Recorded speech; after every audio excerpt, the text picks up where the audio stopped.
Dios, bienvenido a este lugar y a nuestro corazón.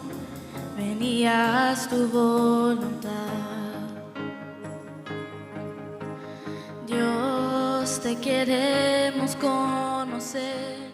Padre, te damos gracias en esta mañana. Gracias por cada testimonio de vida, Señor. Gracias por lo que hiciste a través del pastor Mari y la pastora Angélica allí en Cuba. Gracias por lo que tú nos permites que hagamos, Señor mío, en nuestros corazones y en nuestras vidas. Hoy te pedimos que este culto, Señor mío, sea de exaltación a tu palabra. Que tu presencia esté con cada uno de nosotros, Señor mío, y que cada palabra que aquí se predique sea de edificación para tu casa, para tu pueblo. Señor, llénanos de tu presencia, Padre Celestial. Te lo pedimos en el precioso nombre de Jesús. Amén y amén. Gloria a Dios. Siéntese, por favor. Y dice en sus pantallas, ¿quieren leerlo conmigo? Diga conmigo, el poder de un buen testimonio. Levanten las manos, ¿cuántos son buen testimonio en este lugar? Levanten las manos. Uy, ¿un cuarto? No. Vuelvo a hacer la pregunta, creo que no me entendieron. Yo no hablo inglés todavía. ¿Cuántos se consideran que son buen testimonio, buena tierra de bendición? Amén, levanten su mano. Eso. ¿Cuántos han sido redimidos por la sangre del Cordero de Dios? ¿Cuántos somos el pueblo de Dios? Amén. Eso lo predicaba el pastor Juan hace 8 días. Somos el pueblo de Dios. Su sangre nos rescató. Vivimos en victoria. ¿Cuántos vivimos en victoria? No importan las pruebas que estemos pasando, somos un pueblo de victoria. Y cada día veremos más la gloria de Dios, porque cada día que tú te alimentas y nos alimentamos de la palabra de Dios, más estamos siendo edificados por Él. Amén. Gloria al Señor. Vamos a leer la palabra de Dios en la primera carta del apóstol Pedro, capítulo 2, versículo 11. Y dice así la palabra de Dios. Amados, yo os ruego como a extranjeros y peregrinos que os abstengáis de los deseos carnales que batallan contra el alma, manteniendo buena vuestra manera de vivir entre los gentiles, para que en lo que murmuran de vosotros de malhechores, glorifiquen a Dios en el día de la visitación, al considerar vuestras buenas obras. Por causa del Señor, someteos a toda institución humana, ya sea al rey como a superior, y a los gobernadores como por él enviados, para castigo de los malhechores y alabanza de los que hacen bien. Porque esta es la voluntad de Dios, que haciendo bien hagáis callar la ignorancia de los hombres insensatos, como libres, pero no como los que tienen la libertad como pretexto para hacer lo malo. Y repita conmigo en voz alta, sino como siervos de Dios. ¿Cuántos somos libres en este lugar? Tú y yo somos libres. Y de ti y de mí depende cómo usar la libertad a que Cristo nos llamó. Amén. Vamos a mirar la palabra de Dios y vamos a desglosar la palabra de Dios de lo que Él nos quiere hablar a través del apóstol Pedro. Y hay dos cosas importantes que Él enfatiza en esta carta. Lo primero de ellas es que Él hace una exhortación a la iglesia primitiva, la iglesia que está en Asia, que está creciendo, donde se está llevando la buena semilla de la palabra de Dios. Es un medio de tribulación, es un medio de persecución, es un medio difícil, donde los que están recibiendo y los que están dando la palabra de Dios deben ser testimonio vivo y verdadero de la gloria de Dios en sus vidas. Están siendo sometidos a persecución, están angustiados, están bajo un régimen militar romano, están bajo muchas expectativas mundanas. Ellos, dice la misma palabra, que son considerados como extranjeros, como peregrinos en tierra ajena. Y como ustedes bien saben, el apóstol Pedro es de descendencia judía, él es judío. Y el hecho de que sea judío, él tenía una visión antitestamentaria, o sea, todo lo veía como el Antiguo Testamento, ¿cierto? Entonces, recuerden de la diáspora, recuerden de la salida del pueblo de Israel, ¿cierto? A todo el mundo. Entonces, él tenía ese pensamiento de que somos extranjeros y peregrinos. Eran judíos, pero estaban en otra tierra porque estaban compartiendo el mensaje de la palabra de Dios. Y había persecución por eso. Habían iglesias de todo dogma, iglesias de mala doctrina. Había un régimen imperialista, había un régimen militar de persecución sobre sus vidas. Mas, sin embargo, ellos se fortalecían a través de la palabra de Dios. Servían anteriormente al reino de las tinieblas, pero a través de la gracia en Jesucristo nuestro Señor, hoy en día gozan del reino de los cielos. ¿Cuántos gozan en este lugar del reino de los cielos? Amén. Y lo hacemos no por nuestras fuerzas, lo vivimos por la gracia de nuestro Señor Jesucristo. Amén. Lo primero que Pablo les exhorta es que deben abstenerse de los deseos carnales. Repita conmigo, abstenerme de los deseos carnales. Más adelante vamos a profundizar sobre este tema. Y lo segundo, deben mantener un buen testimonio ante los ojos del mundo. Es más, deben hacerlo todo esto porque son extranjeros y peregrinos en este mundo. Quiero que responda sinceramente, ¿cuántos se consideran extranjeros y peregrinos en este mundo? Amén. Muchos quisieran que la eternidad se viviera aquí mismo en esta tierra, ¿cierto? Porque amamos mucho y estamos en un país donde de pronto hay circunstancias por las que podemos tener un mejor nivel de vida. Hay mejores expectativas de vida, calidad de vida. Nos contaba el pastor Mario lo que está sucediendo en Cuba. Y muchas veces no miramos a los lados o no miramos por debajo de nosotros circunstancias que están viviendo un pueblo perseguido, un pueblo con hambre, un pueblo que está desolado, un pueblo que está incomunicado, un pueblo que no tiene casi tecnología, un pueblo que no tiene desarrollo, un pueblo que está pasando por hambre. Decía el pastor, un pueblo que llora por una pasta dental, porque no lo han tenido. Tú y yo aquí tenemos el privilegio de ir al almacén que queramos y comprar. Y sobra, y abunda, porque la bendición está con nosotros. Pero qué bueno cuando tú y yo somos tocados por el Espíritu Santo de Dios. Qué bueno cuando tú y yo como hermanos en Cristo compartimos de lo mucho de lo que Dios nos ha dado. De gracia haber recibido, de gracia debemos dar. Y la naturaleza de la vida cristiana es esa, que tú y yo como extranjeros reconozcamos que estamos pasando por este mundo, que esto es pasajero. Mire, Pedro describe a los creyentes como extranjeros y peregrinos. Amén, gracias. Recordemos que Pedro era judío, su mente estaba llena de conceptos del Antiguo Testamento. En 1 de Crónicas 29:15, el rey David, al acercarse a su muerte, confiesa ante Dios: porque nosotros extranjeros y advenedizos somos delante de ti, como todos nuestros padres, y nuestros días sobre la tierra, cual sombra que no dura. Está hablando David. Está hablando el hombre conforme al corazón de Dios. Está diciendo, esta vida es muy corta. Un hombre que cayó en pecado, pero un hombre que reconoció su pecado y se arrepintió y tuvo un corazón conforme al corazón de Dios. Un hombre que no tenía palacios, tenía riquezas, tenía concubinas, mujeres, tenía deseos de la carne complacidos de muchas maneras. Pero un hombre que conoció de Dios, un hombre que se relacionó con Dios y un hombre que fue transformado por la presencia de Dios. Tú y yo vivimos una batalla continua en nuestra carne y en nuestro espíritu. Pero esta naturaleza que David quería expresarle al rey, que David está expresándole a Dios que esta vida es muy corta, que esto es muy pasajero. Y él evoca lo que está hablando en ese momento con Dios, lo evoca a Jacob.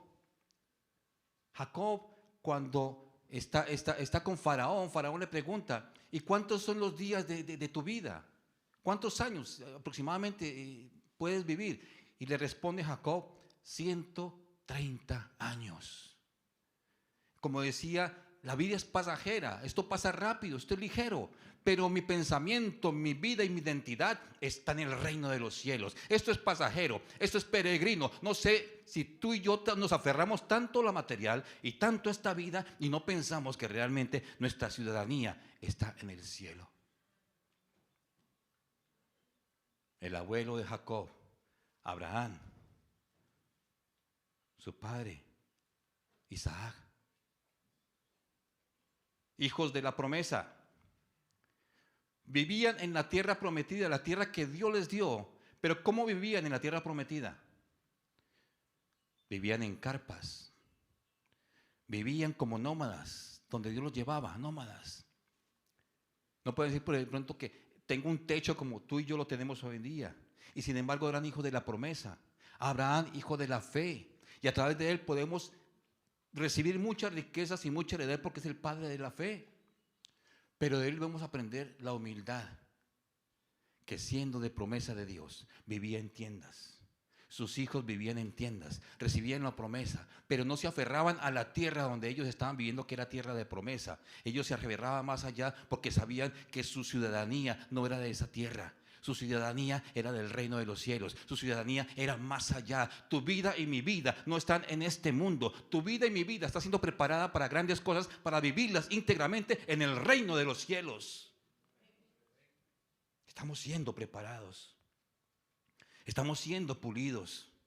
Vamos por camino de santificación. Vamos reconociendo cada día nuestro caminar y qué huella estamos dejando. Si estamos dejando huella de bendición o realmente no somos buen testimonio ante la sociedad, ante la familia, ante el trabajo, ante tu integridad delante de Dios. Qué buen testimonio podemos dejar. Cuando escucho que un pastor en Estados Unidos hace aproximadamente un mes, un pastor de trayectoria, era alcalde y a su vez era ministro en la iglesia. Muchos llegaron a Cristo a través de él. Y un periodista de estos muy reconocidos paparazzis desnudó su intimidad. ¿De qué manera? El pastor tenía un gusto muy oculto. Le gustaba vestirse de mujer en la noche y tomarse fotos.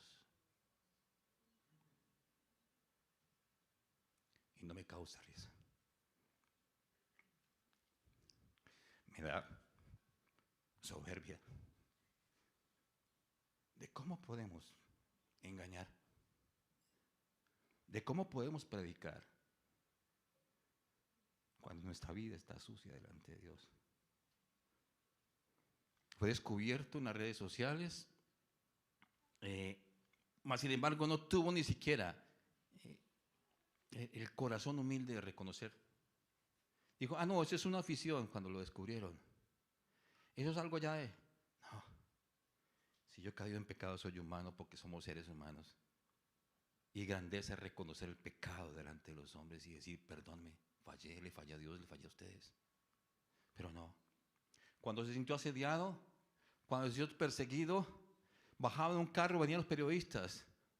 ¿Y qué hizo? Se bajó de su carro y fuera de eso, sacó su arma, se pegó un tiro, se suicidó.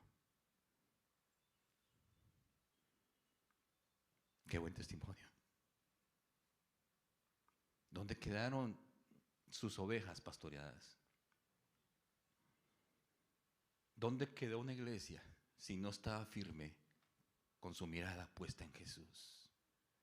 Pues hoy vengo a decirte de parte de Dios, tu mirada no debe estar en los hombres porque los hombres fallamos. Tu mirada, tu designación, tu futuro, tu vida está en las manos de Jesús, el autor y consumador de la fe. Vuelvo a preguntarles, ¿qué buen testimonio irradias tú sobre los que te rodean? Y más que eso, qué importante lo que piensa Dios de ti. ¿Qué piensa Dios de ti? Si tú hablaras con Dios cara a cara, ¿qué le preguntarías, Señor? ¿quién soy yo para ti? ¿Qué crees que te respondería Dios? La tal naturaleza de una vida cristiana es reflejar realmente el fruto del Espíritu en mi vida. Es reflejar y decir que si estoy mal, somos humanos, hermano. Si estás mal pasando por alguna crisis, la naturaleza de nuestra vida como ser humano es que tenemos deficiencias como seres humanos. ¿A quién estás yendo a pedir ayuda? Si este pastor hubiera pedido ayuda a alguien, pero de pronto por altivez o por orgullo, por no sé qué situación, no lo hizo, no pidió ayuda. Si tú no vives relacionándote con Dios, te puedes endurecer espiritualmente.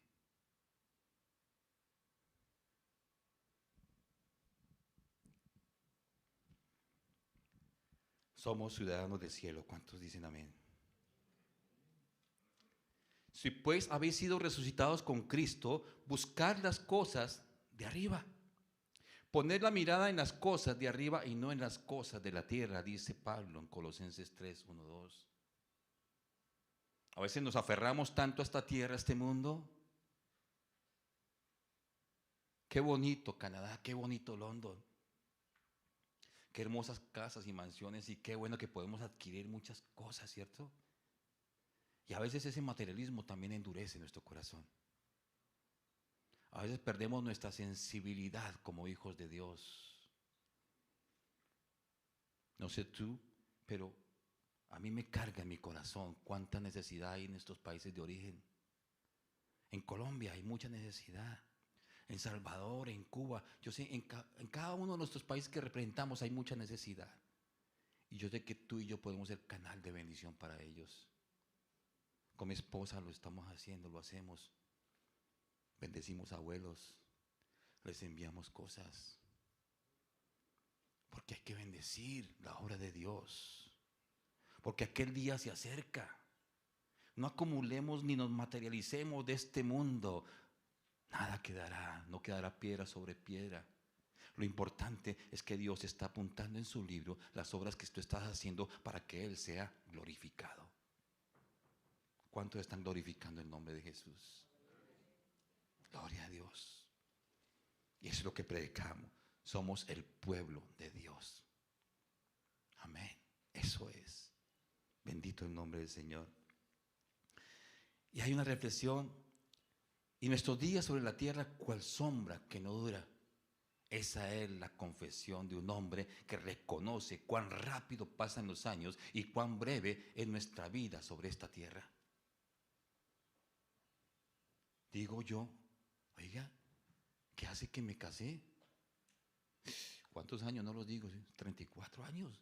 34 años casado, oiga, me siento jovencito de 20 todavía. Pero pasó la vida. Rápido. ¿Cómo estás dejando pasar tu vida? ¿Cuántos en tu familia, a través de tu testimonio, han llegado a Jesús? ¿O cuántos en tu familia se han alejado por tu mal testimonio delante de Dios? Lo segundo,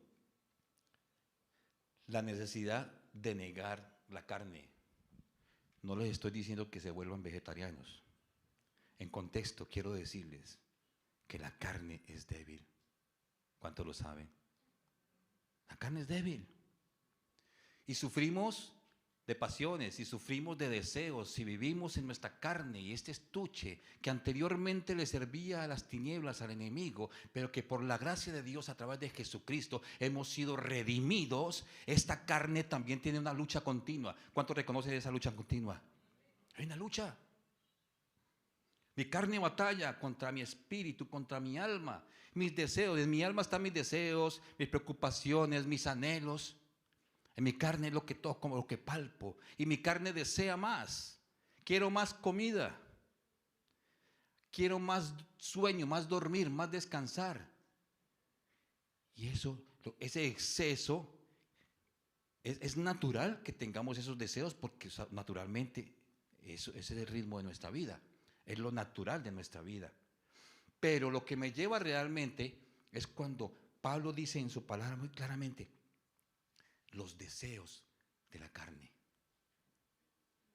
Y ahí es donde hay una diferencia muy grande entre mis necesidades como ser humano y entre los deseos de la carne. Hay deseos sanos hasta cierto punto, pero el deseo cuando es extremadamente satisfecho, cuando yo ya me sobrepaso, es donde el enemigo está atacando mi cuerpo y mi alma y comienza una lucha en mi vida. Si es diabético, estás comiendo demasiado y comienzas a ser seducido y el enemigo a través de eso te va a tentar a consumir mucho más, mucho más. Si tus deseos, hay desenfrenado pasión o deseo por algo del mundo, si estás dejando y alimentándote de videos que no edifican tu vida, permitiendo que cada día más y más consumas más de ello, ¿de qué te estás alimentando? Si estás permitiendo videos de tentación sexual, de esclavitud sensual, si estás mirando con una mirada sensual y seductora. Para vender un tornillo tienen que colocar a una mujer en bikini, ¿cierto? Para seducir. El enemigo busca seducir y atrapar tu mente, atrapar tu alma, llevarte a que te rindas delante de eso y caigas en lascivia y caigas en deseos profundos y comiences a endurecerte espiritualmente y apartarte de Dios. Alimentar la carne de esta manera hace que mi relación con Dios se vaya obstruyendo, se vaya endureciendo. Porque sin santidad nadie verá a Dios.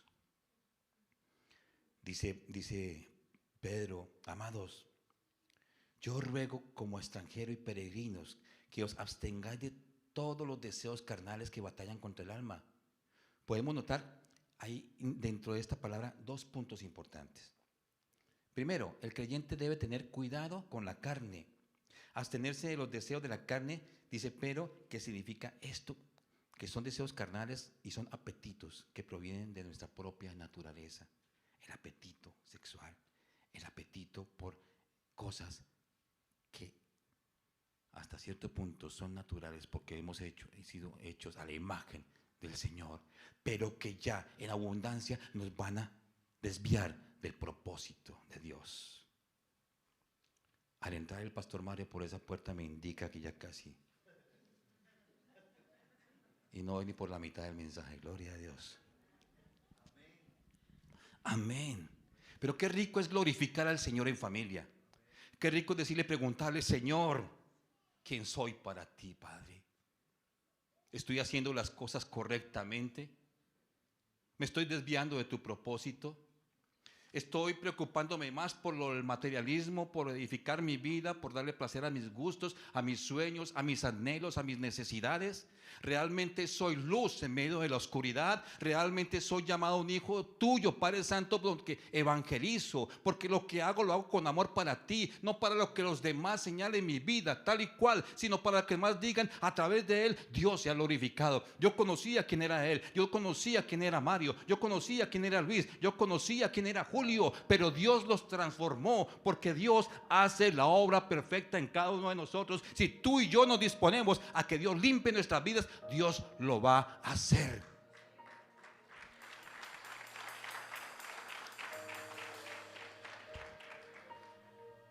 La carne atenta contra nuestra vida espiritual. Y vuelvo a decirlo, no te digo que te vuelvas vegetariano, pero si eso trae bendición a tu vida, hazlo. Qué rico que tú y yo podamos negarnos a esos deseos que hay y que batallamos continuamente en nuestra vida. Qué bello que tú y yo podamos reconocer delante de Dios nuestras debilidades. Qué hermoso que tú y yo tengamos y digo, Señor, perdóname, límpiame. No quiero actuar de esta manera. No quiero continuar de esta manera. Límpiame. Hoy me hablas en la palabra, Señor Santo, que debo ser un buen testimonio. Dile, Señor, yo quiero dejar huella de bendición. Yo quiero que toda mi familia, y lo declaro así, mi esposa y mis hijos, sean salvos juntamente contigo. Yo quiero saber que en esta tierra peregrino soy. Yo quiero saber que soy extranjero y somos extranjeros en esta tierra de Canadá. pero somos ciudadanos del reino de los cielos. Eso nos une en Cristo Jesús. Su sangre nos redimió, su sangre nos compró. Tú y yo fuimos comprados a un precio muy grande. Lo mínimo es que tenemos una responsabilidad. Tenemos privilegios como hijos de Dios. Tenemos privilegios y promesas de Dios, pero tú y yo tenemos la responsabilidad de glorificar y exaltar el nombre del Señor. Porque lámpara es a mis pies tu palabra, lumbreras a mi camino. Si yo no camino en la palabra, si yo no estoy cimentado sobre la roca que es Cristo, pues mal testimonio estoy dando a la ciudadanía, a que me rodee, a la cosmovisión. Y por último, la necesidad de mantener un buen testimonio. Pedro reconoce que los creyentes no pueden evitar que sus allegados malinterpreten sus acciones, porque ellos como iglesia primitiva, ellos no podían llegar como extranjeros a hacer lo que los demás hacían, sino ellos tenían que ser luz en medio de esa oscuridad y de esa persecución. Ellos no podían someterse a las leyes de esa tierra, de ese mundo, de ese paganismo, de esas iglesias. Lo que ellos hacían no lo podían hacer. Así lo llamaran, le decían malhechores, pero realmente les decían antisociales, desleales, porque no declaraban bajo la cobertura del gobierno romano. Entonces esto de malhechores era malinterpretado por los actos que ellos hacían, y los actos que ellos hacían era glorificar el nombre del Señor, ser buen testimonio y pararse en la brecha y decir: Cristo es mi Rey y mi Señor. No voy a hacer las cosas que le agradan al mundo. Yo estoy parado sobre la roca que es Cristo, y yo glorificaré su nombre. Pónganse en pie, iglesia, y vamos a orar.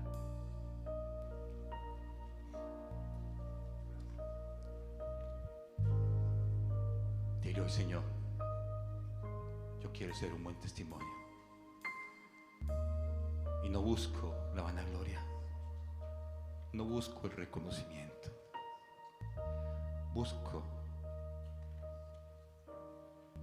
agradar tu corazón, busco mi sinceridad delante de ti, Señor, reconociendo, Padre Santo, que te he fallado, reconociendo que no he sido buen testimonio, reconociendo que mi comportamiento no ha sido el óptimo del que a ti te agrada. Señor, qué bendición y qué privilegio ser llamado tu hijo. Qué privilegio formar parte de tu pueblo. Pero hoy, Señor, tú nos exhortas, Padre Santo, tú nos exhortas a pararnos firmes en tu palabra y a decir no más aquello que está excediendo mi vida, aquello que está dando mal testimonio, aquellas palabras que no edifican, aquel carácter que no edifica, aquella situación que está pasando por tu vida y que no edifica al medio, que no está llevando la gloria de Cristo. Dile en esta mañana: Señor, perdóname. Hoy reconozco mi falla delante de ti, reconozco mi debilidad. Señor, reconozco que sin ti no puedo avanzar, que contigo estoy completo. Señor, limpia y purifica mi casa, limpia y purifica tu espíritu, Señor, tu templo de tu Espíritu Santo, y lléname de ti, Padre. Que las palabras que salgan de mi boca sean palabras de sabiduría, palabras de edificación, palabras que lleven y exalten tu nombre, Señor mío. Te lo pido, Señor, que Huespar se levante como la iglesia que edifica esta ciudad, que edifica, Señor, este pueblo, que edifica esta nación, que edifica cada una de sus casas, Señor mío. Hoy te doy gracias, hoy te exalto, te alabo y te glorifico. En el nombre de Jesús. Amén.